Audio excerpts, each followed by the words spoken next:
Oke, halo semuanya, kembali lagi di Fardil Hanif. Nah, kali ini kita mau bahas ini, Honda Civic Turbo ya. Ini sebenarnya udah ada yang baru, sekarang modelnya jadi kayak gini. Nah, cuman akhirnya kita pakai yang ini.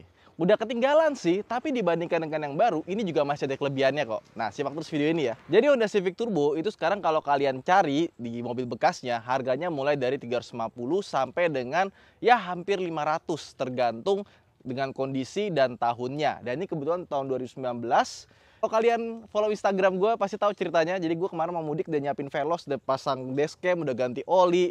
Ternyata lupa gue. Ternyata anak kantor mau pinjem dan gue udah janji mau minjemin. Jadi kebetulan waktu pagi-pagi itu Rangga minta tolong di up dong, bantuin jualin.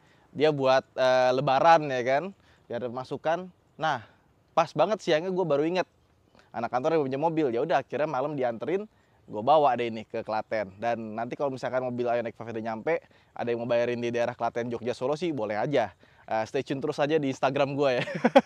Lo kok jadi dagang ya? Enggak dagang. Gue nggak jual mobil by the way. Tapi gue bersyukur, kenapa? Karena mobil ini ternyata adalah mobil yang enak. Dan untuk tahun 2019 dia baru dapat 19.000 km, 18.000 tepatnya. Sekarang udah 19.000 dan udah gue servis 20.000.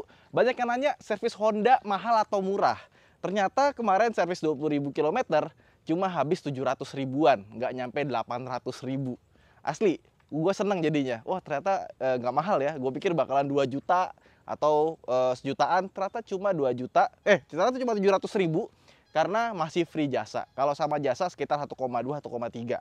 Nah, ini mobil juga meskipun yang baru udah keluar, entah kenapa tampilannya masih kelihatan ganteng. Ya nggak sih? Lihat deh.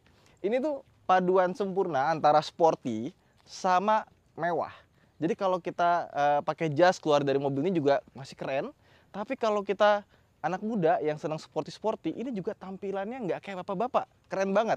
Yang baru justru menurut gue jadi agak kurang ya dibandingkan dengan yang ini. Gue suka banget sama desainnya sih. Cuma paling minusnya satu nih.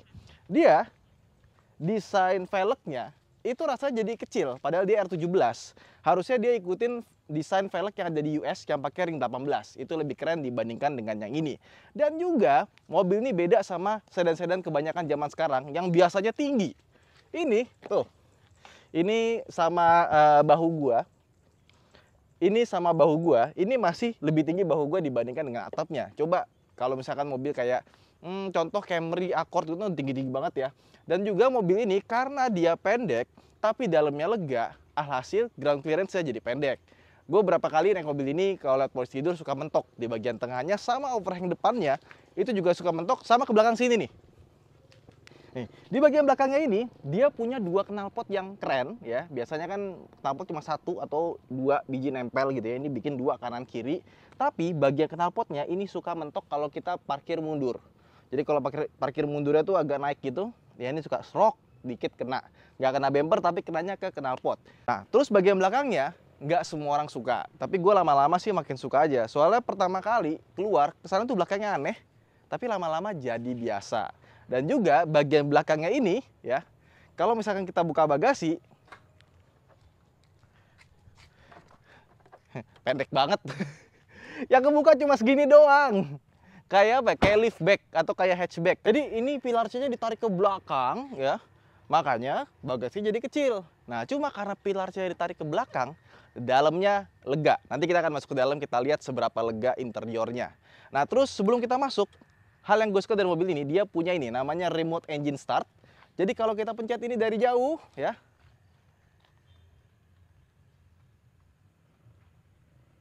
kok enggak? Sekali lagi.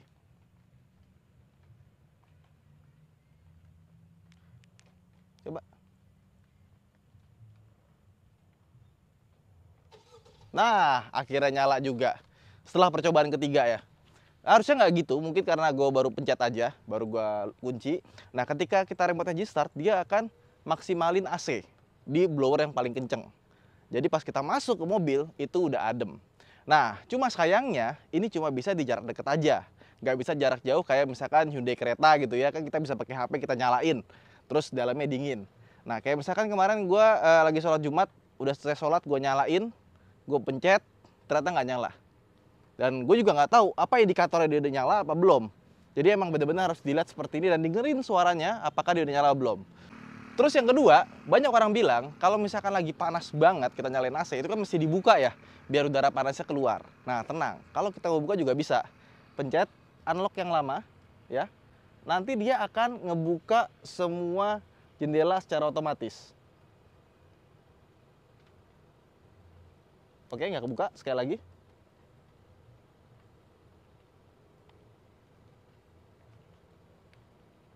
Kok nggak ya?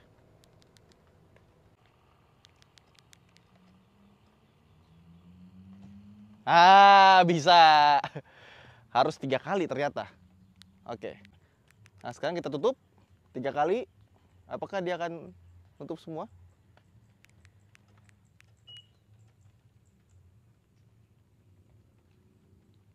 Kok nggak nutup? Ya pokoknya begitulah. Dia bisa ngebuka jendela, bisa nyalain mesin hanya dari remote ya. Dan terakhir, nah ini gue juga suka nih. Tak kenapa gue seneng sama mobil. Ya kalau misalkan kita buka, kita unlock gitu ya, dia bisa ngebuka ini bensin. Jadi kita nggak usah repot-repot nyari-nyari tombol lagi di bawah ya. Udah tinggal buka aja langsung bisa. Kayak BMW atau Mercedes-Benz. Terus yang terakhir sebelum kita masuk, dia punya rem cakram belakang, sudah lengkap dengan stability control, start assist, dan lain-lainnya. Jadi untuk safety sudah bagus dan termasuk dia punya 6 buah airbags, kecuali yang tipe Prestige yang pernah dikeluarin dulu. Sekarang udah nggak. Nah, sekarang kita ngomongin soal mesinnya ya. Mesinnya, waduh, berantakan sekali. Padahal, meskipun dia berantakan, secara numbers dia bagus ya. Artinya, dia 500 cc, turbo, tenaganya gede, 173 PS, dan torsinya 220 Nm. Kemudian transmisinya CVT, cuma memang mobil ini ya gitu berantakan. Banyak selang sana sini, kabelnya nggak dirapin, atau minimal dikasih engine cover ya.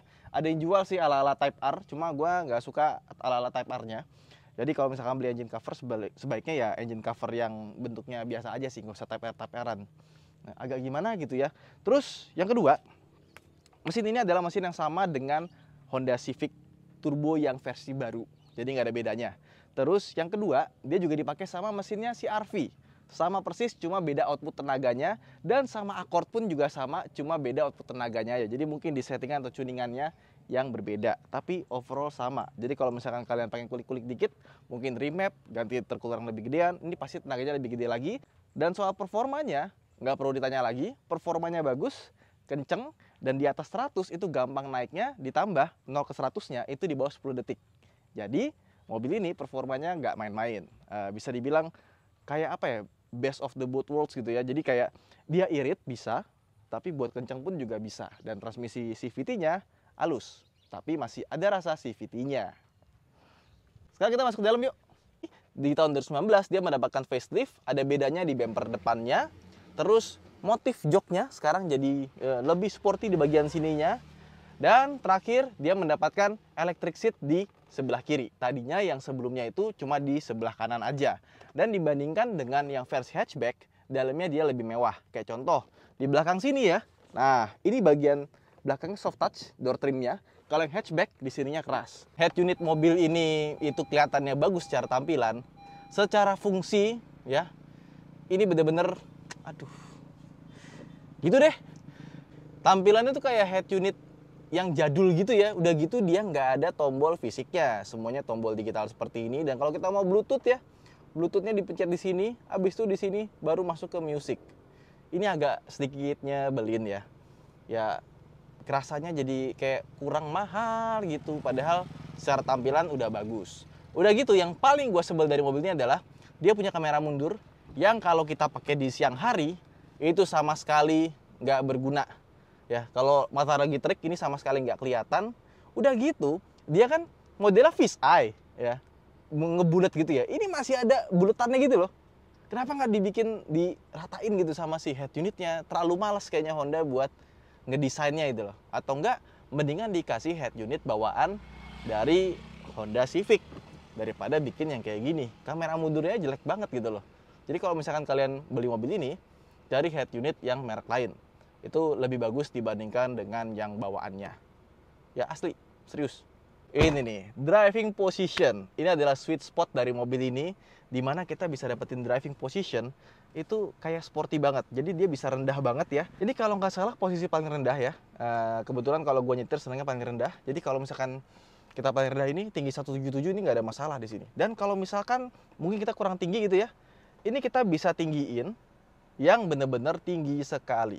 Ya ini tinggi banget loh, sampai hampir mentok kepala gue. Tuh. Jadi kalau misalkan kalian gak begitu tinggi gitu ya, misalkan Mas Wahid nyetir mobil ini gitu ya. Nah, ini bisa naiknya tuh jadi kayak kita bawa SUV. Kap mesinnya kelihatan, kanan kirinya bagus gitu ya. Cuma meskipun driving positionnya gue bisa bilang ini the best ya, bagus sekali. Gue gak suka pilar A-nya ini, dia tuh gak ditarik mundur kayak mobil-mobil zaman sekarang. Kayak kita naik Mazda gitu ya kan, pilarnya tuh agak ke belakang, jadi blind spotnya itu sedikit. Ini blind spotnya masih terasa besar, karena selain pilar ini, kita dikasih bagian sini yang ketutup karena ada spion. Nah, mobil-mobil zaman sekarang, biasanya spionnya itu udah nggak nempel lagi ke pilar. Ya, biasanya nempelnya di bodi. Tujuannya apa? Biar ada sela buat ngeliat blind spot. Biar nggak blind spot. Ini blind spotnya gede banget loh di sini. Sayangnya di situ aja. Tapi posisi drivingnya ini perfect, enak banget. Sebelah kanan bisa pakai armrest. Sebelah kiri ada armrest juga, dan ini bisa dimajuin kayak gini. Set. Waduh. Dan dia bisa dibuka juga biar lebih gede. Jadi dari sini ke depan belakang tuh nyatu. Ada cup holder di sini yang bisa dilepas kalau kita butuh ruang lebih besar. Jadi untuk tempat penyimpanan mobil ini bagus. Nah terus di bagian sini desain dashboardnya itu juga bagus deh. Dia tuh ala-ala floating gitu. Jadi kalau misalkan kita ini, nah tangan gue bisa muncul di sini. Nah terus di sini juga ada tempat penyimpanan di mana dia ada lubangnya. Kenapa ada lubang di sini? Tahu nggak kenapa? Karena di bagian sini kan ada colokan 12 voltnya. Nah, kalau kita mau nyolokin HP, kan kalau HP kita di sini kan repot. Nah, di sini kasih lubang biar si kabelnya ini bisa tembus. Nih ke bagian sini. Tuh, tembus kan? Nah, kalau misalkan kita mau keluarin, nah, masih naruh lagi sini di sini nih. Tuh. Nah, jadi emang agak sedikit repot, tapi lebih baik ada dibanding nggak ada. Karena kalau nggak ada, dia kabelnya bakal ngular dari sini nih, nggak bagus. Dan misalkan kalian mau colok USB di head unit ini sayang sekali nggak dikasih tempat yang integrated gitu. Tahu nggak di mana naruhnya? Naruhnya di sini dong. Ya, jadi buat USB-nya itu ada di sini. Bener-bener kayak head unit bukan OEM. Head unit yang bukan bawaan pabrik gitu. Kayak tambahan sendiri. Agak disayangkan sih. Sama AC-nya, dia belum dual zone, tapi di belakang kita sudah dapat blowernya. Ada lubang ventilasinya. Jadi kalau belakang panas, bisa menikmati AC dari belakang sini. Oke, speedometernya sama persis sama Honda CR-V. Ya, bentuknya seperti ini. Dan sayang sekali dia belum yang versi full digital. Dia masih pakai layar kalkulator yang ada di tengah sini, tapi bentuknya keren. Jadi nggak kerasa murah. Spion belakang sudah elektrokromatik. Di sini dia ada kaca dan lampu. Di sini juga ada kaca dan lampu ini belum LED, sama dia ada downlight dari sini warnanya biru. Nah, terus untuk kacanya sayang sekali dia yang auto itu cuma 2. Cuma depan, kanan, kiri. Belakangnya belum. Sayang sekali kalau misalkan dibikin autonya itu semuanya, itu pasti lebih bagus lagi. Tapi ini masih lebih mending dibandingkan dengan Honda CR-V yang punya autonya itu cuma di sebelah kanan depan aja. 644 juta loh Honda CR-V itu, tapi autonya cuma depan kanan doang. Ya ini udah 2 sih, lumayan. Dan di Honda Civic Turbo yang terbaru itu juga cuma 2. Terus bagaimana dengan dashboardnya, dengan kualitas build quality segala macam? So far ini salah satu Honda yang cukup oke ya. Gue ngeliat cukup solid buatannya. Di bagian sini goyangnya nggak terlalu parah. Bagian sini ya agak sedikit bergoyang. Sama bagian sini kita dapat soft touch. Di sini soft touch dengan jahit-jahitan palsu. Di sini juga soft touch, dan di bagian sini kita dapat kulit. Untuk bagian yang kena kulit, ini kulitnya kulit asli. Yang bagian sampingnya kulit sintetis. Bagian sini juga sintetis, yang di sini asli. Yang ini, oh ini jahitannya asli loh, yang ini loh. Jahitannya asli, yang ini jahitannya palsu. Terus ke sini kita nggak dapat soft touch lagi ya. Ini tuh kayak motifnya tuh kayak karbon, tapi bukan karbon. Tapi dia kayak 3 dimensi gitu nggak sih? Keren sih, bagian sini sampai ke bagian sini. Di sini ada push start stop engine buttonnya. Lampu sudah auto, yang sebelum facelift kalau nggak salah belum. Sama dia sudah punya pedal shifter. Dan ada tombol eco-nya, sama ada cruise control. Tapi belum ada yang namanya fitur-fitur kayak Honda Sensing. Di sini masih belum ada Honda Sensing seperti yang model terbaru. Oke, ke bagian belakangnya. Mungkin kameranya agak sedikit kesinian. Nah, ya kan? Kita tutup. Itu trek-trekan di mana ya? Kenapa ada suara motor trek-trekan? Nah, legroom dari mobil ini itu sangat lega. Iya, gede banget loh. Ini berasa kayak naik Camry, bukan naik Civic. Headroomnya juga lega. Dan yang gue suka dari mobil ini adalah kursi belakangnya ini dia nggak dibikin tegak, dia dibikin agak rebah. Makanya kalau kita duduk di sini itu rasanya kayak mau tidur. Nah, buat teman-teman yang mikir mobil sedan pasti nggak enak buat dipakai jarak jauh, terutama belakangnya. Di mobil ini nggak. Jadi itu kayak apa ya? Si Honda ini pengen membuat Civic ini nyaman untuk diduduk di belakang sama sebagai pengemudi. Terus juga di sini kita bisa keluarin armrest, tapi armrestnya jatuh, nggak ditahan di sini gitu. Harusnya ditahan sedikit di sini biar jadi pas. Kalau di sini tuh agak kurang, kayak lemas gitu loh. Kenapa gini ya? Iya, agak nyebelin di bagian situ ya. Sama nih, ini mobil service record resmi, jadi dari awal sampai akhir ini semua gantungannya tuh ada gitu, ditempel. Terakhir ini yang 19.000 kembali kilometer 19.000 ya. Ini ada di capnya tulisannya Honda Perkasa Klaten. Ya, ini berarti yang terakhir nih 19.000 kembali tanggal, kembali kilometer berikutnya. Bisa baca nggak lu ini berapa? 29.000 ya. Berapa sih? Ternyata yang tulisannya susah itu bukan cuma dokter ya, tapi montir juga ya ternyata ya. Pokoknya di belakang sini itu nggak kerasa seperti sedan yang sempit, tersiksa, driver's car gitu ya. Ini kayak best of both worlds gitu ya. Depan bagus, belakang bagus. Top. Yuk. Oke. Oke, sekarang kita udah jalan ya. Mungkin kalian akan bilang, oh Honda pasti suspensinya keras. Enggak, mobil ini suspensinya lembut. Kurang lebih kalau kalian pernah naik Honda CR-V Turbo atau pakai CR-V Turbo, suspensinya sama persis, tapi ini lebih empuk sedikit. Sama mobil ini juga, dia meskipun empuk, dia punya body roll yang cukup terjaga, sama steering ya. Ini precise banget ya, kita belok, ngikut aja gitu mobilnya. Kita mau belok kemana dia, apa ya, putarannya itu sama seperti apa yang kita harapkan ketika mobil ini berbelok. Jadi steeringnya bagus dan posisinya pun tegak sekali ini. Kita bisa maju mundur juga karena sudah tilt dan teleskopik ya, seperti ini. Oke. Ya iyalah, mobil udah harga segini pasti tilt dan teleskopik pastinya. Dan mobil ini meskipun masih terasa seperti Honda sekali, suara kedapan kabinnya dari kolong ya. Tapi untuk sebuah Honda ini sudah sangat baik. Even dibandingkan dengan Honda HR-V yang terbaru yang menurut gue udah cukup oke, ini masih lebih kedap suara kolongnya. Dan dibandingkan dengan Honda CR-V Turbo, surprisingly juga masih lebih kedap suara kolongnya. Tapi kalau kita ngelewatin jalan yang agak rusak bergelombang, mulai kerasa tuh gemuruhnya. Geruduk-geruduknya tuh berasa, cuma bukan suara kayak kaki yang udah mulai rusak. Beda itu. Jadi so far kenyamanan mobil ini bagus karena dia punya ground clearance yang pendek, ditambah suspensi yang empuk. Kalau kita bawa penuh terus kita ngelewatin posisi tidur, kita harus pelan-pelan dan hati-hati biar nggak gampang mentok. Sisanya sih nggak ada problem. Gimana soal mesinnya?